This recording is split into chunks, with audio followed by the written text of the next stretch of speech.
बच्चों, इससे पहले मैंने आपको मिट्टी की समस्याओं के बारे में बताया था। हम देखते हैं कि हमारी मिट्टी की अपरदन की तो समस्या है ही, मरुस्थलीकरण की भी समस्या एक बहुत बड़ी समस्या है। मरुस्थल का शाब्दिक अर्थ है मृत, भूभाग। यह ऐसा क्षेत्र होता है जहाँ सतही जल का अभाव होता है तथा मिट्टी में जैविक तत्वों की नमी का अभाव होता है। जहाँ 25 सेंटीमीटर से कम वार्षिक वर्षा होती है, उस भाग को हम मरुस्थल कहते हैं। भारत में 12.13% क्षेत्र शुष्क मरुस्थल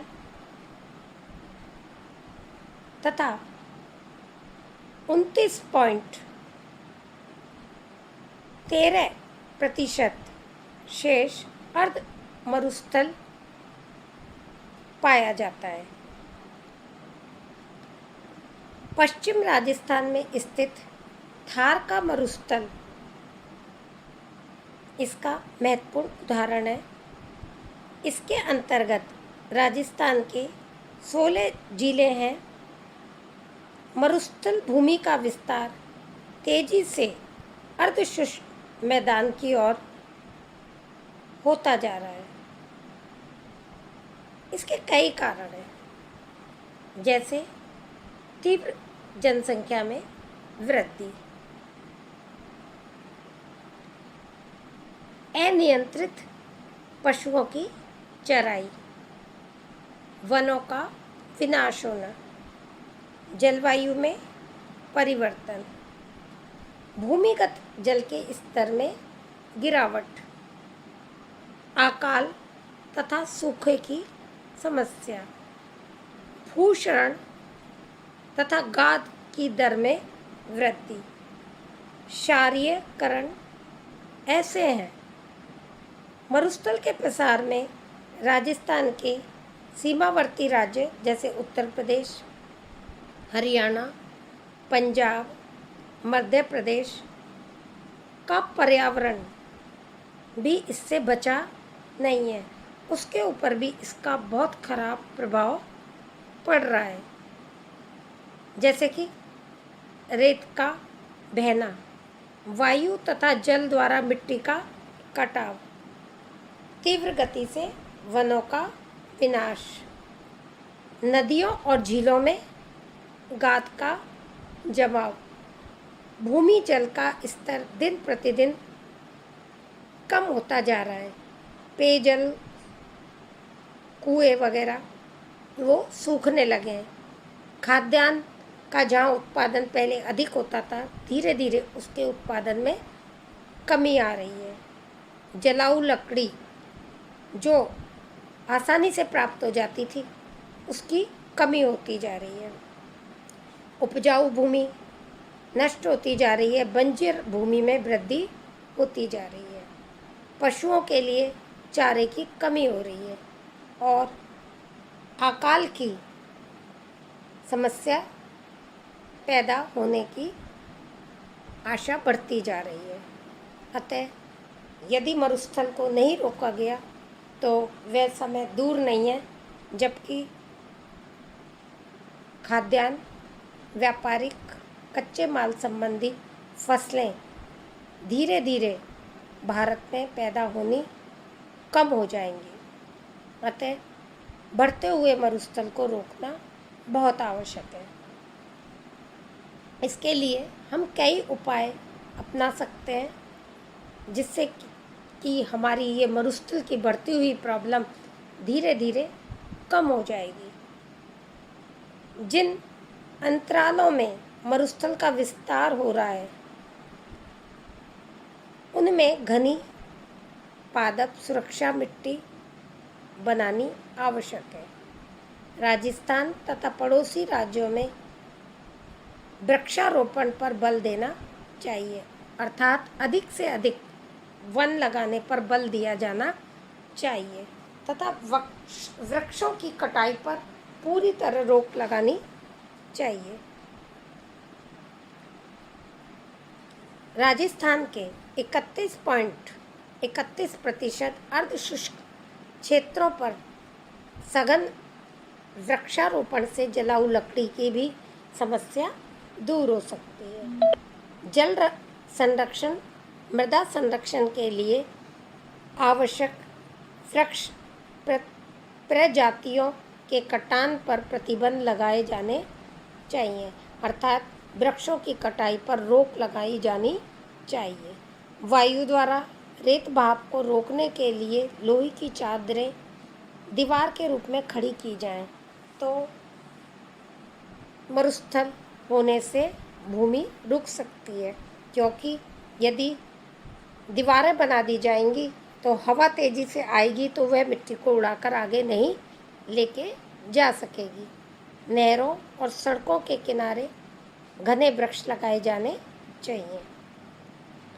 पशुओं की चराई पर रोक लगानी चाहिए। इसके लिए चारागाहों का निर्माण करना चाहिए। रेतीली व बंजर भूमि का उपयोग किया जाना चाहिए। अब आपका आता है भूमि संरक्षण, कि हम भूमि को कैसे संरक्षित कर सकते हैं, यानी सॉइल कंजर्वेशन। अपरदन के भयंकर परिणाम आपको मैंने बताए कि इससे हमारा आर्थिक, सामाजिक, राजनीतिक जीवन कमज़ोर हो जाएगा। अतः भूमि का संरक्षण होना बहुत आवश्यक है। अतः हमारी सरकार ने भूमि का संरक्षण के लिए कई योजनाएं चलाई। जैसे प्रथम योजना काल में 1.6 करोड़ रुपए, द्वितीय योजना काल में 20 करोड़ रुपए, तृतीय योजना काल में 78 करोड़ रुपए और चतुर्थ योजना काल में 161 करोड़ रुपए, पांचवी योजना में 215 करोड़ रुपए तथा छठी योजना में इसके लिए 850 करोड़ रुपए खर्च किए। भू संरक्षण के लिए अनेक उपाय यदि इस्तेमाल करेंगे तो भूमि की समस्या काफ़ी हद तक हल हो जाएगी। जैसे पशुचारण नियंत्रण, पर्वतीय ढालों पर पशु की जो अनियंत्रित चराई है उस पर रोक लगाई जानी चाहिए। पशु जब चरते हैं तो वृक्ष को जड़ सहित उखाड़ लेते हैं, अतः वहाँ की भूमि की जड़ें ढीली हो जाती हैं। हवा आती है या वर्षा आती है तो वो मिट्टी को हवा उड़ा कर ले जाती है। वर्षा जब होती है तो पानी मिट्टी को बहा कर ले जाता है। अतः पशुओं की चराई पर रोक लगेगी तो मिट्टी बंधी हुई रहेगी, उसकी जड़ें ढीली नहीं होंगी, न तो हवा उसको अधिक मात्रा में उड़ा कर लेके जा सकती और पानी उसको बहाकर लेकर नहीं जा सकता। दूसरा, वन लगाने पर बल दिया जाना चाहिए। मिट्टी का अपरदन रोकने के लिए वनारोपण बहुत अच्छा उपाय है। वृक्षों की जड़ें मिट्टी को बांध के रखती हैं, यानी उनको संयुक्त कर देती हैं। इससे नदियों की बाढ़ का वेग कम होता है।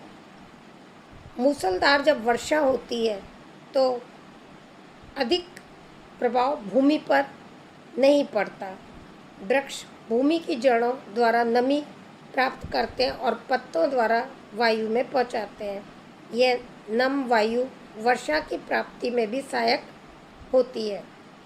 भूमि की नमी का अनुपात बढ़ जाता है तथा वायु द्वारा आवरण अपरदन नियंत्रित हो जाता है।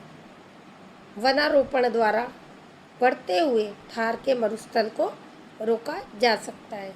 आगरा, मथुरा जिले की ओर बढ़ते हुए थार के मरुस्थल को रोकने के लिए वायु के मार्ग में आड़े व तिरछे तरीके से पेड़ लगाए जाने चाहिए। तीसरा, सीढ़ीदार कृषि। पहाड़ी तीव्र ढालों पर मिट्टी का कटाव अधिक होता है, अतः ढालों पर कृषि करने के लिए सीढ़ियाँ बनाने तथा मेड़बंदी का सुझाव दिया जा सकता है, जिससे कि वर्षा का जल रुक रुक कर बहे और वो मिट्टी को बहाकर नहीं लेके जा सके। वैज्ञानिक कृषि भूमि का प्रयोग उसकी उपयोगिता के अनुसार करना चाहिए। कुछ समय के लिए परती छोड़ देनी चाहिए। स्थानांतरण कृषि पर नियंत्रण।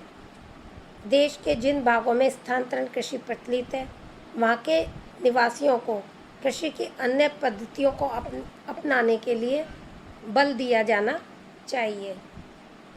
नदियों में जल की मात्रा को सीमित करना चाहिए। बाढ़ग्रस्त क्षेत्रों में नदियों पर बांध व जलाशय बनाए गए हैं, जिनमें आवश्यकता पड़ने पर संचित जल का उपयोग भी किया जा सकता है। उदाहरण के लिए कोसी व दामोदर घाटी की परियोजना।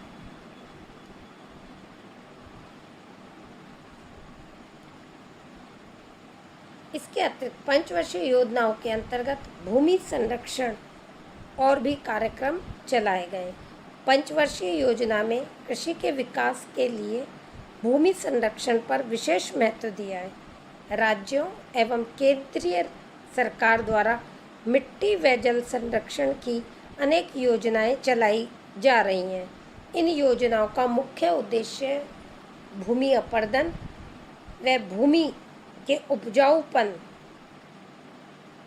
भूमि अपरदन व भूमि ह्रास को रोकना है।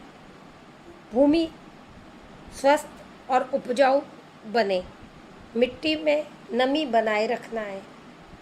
अतः केंद्र संचालित अनेक योजनाएं, जैसे बहुउद्देशीय योजनाओं के अंतर्गत निर्मित जलाशयों के तल में सिल्ट का जमाव को रोकना, गंगा के अपवाह क्षेत्र में बाढ़ की रोकथाम, देश के उत्तरी पूर्वी तथा अन्य भागों में स्थानांतरण खेती अपनाने वाली जनजातियों का पुनर्वास तथा अन्य हास्योन्मुख भूमि संसाधनों का सुधार।